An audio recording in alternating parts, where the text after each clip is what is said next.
Hunting for Answers is a production of the Black Effect Podcast Network and iHeartRadio. This is Hunting for Answers, and I'm your host, Hunter. Every weekday, we tell a story that should never be forgotten. So let's begin. On a November morning in Kalamazoo, Michigan, a woman in her early 20s was found unresponsive inside her apartment. The people who loved her most would make the discovery. What happened that morning? And how has no one been able to answer that question more than 3 decades later? This is the story of Annette Jones. She was just 23 years old and raising 2 young sons while attending Kalamazoo Valley Community College. Her oldest son, Michael, was just 6 years old, and her life was just unfolding. Shortly before 6:00 a.m. on November 13th, 1991, Annette's mother and her 2 young sons found her unresponsive inside their apartment. Officers soon arrived at the home on West Dutton Street.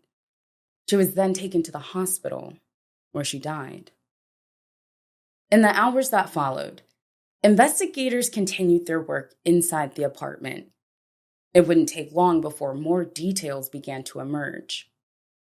Detectives later said Annette had been bound and gagged. She had also been tied to a couch with a phone cord. An autopsy later determined that she had been strangled. Investigators ruled the case a homicide. Over the years, detectives continued searching for answers, but the case eventually went cold. Investigators said they quickly focused on a man they believed had become infatuated with Annette. Detectives said he had stalked her before she died. Years later, they said he remained the person they continued to focus on.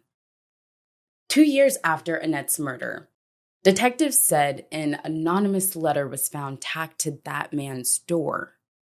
Investigators said the letter was written by a woman who claimed she had been having an affair with him. The letter also claimed he had confessed to killing a young woman 2 years earlier.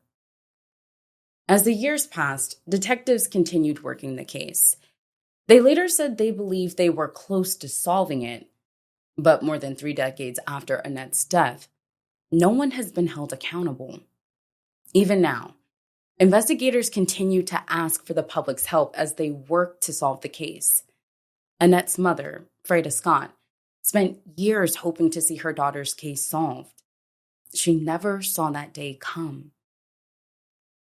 Years later, Annette's son, Michael Jones, said, "I wish we had closure before she passed away." As of this recording, Annette Jones's case remains unsolved. If you have information that could help investigators, contact the Kalamazoo Department of Public Safety Criminal Investigation Division.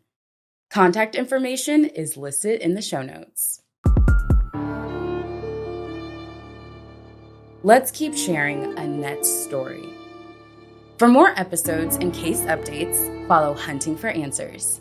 You can also find us on Instagram, TikTok, and YouTube, or join our Facebook community. If there's a story you believe deserves attention, please reach out. We'd love to hear from you. Thank you for joining us for another episode. Until next time. Hunting for Answers is a production of the Black Effect Podcast Network. For more podcasts from the Black Effect Podcast Network, visit the iHeartRadio app, Apple Podcasts, or wherever you listen to your favorite shows.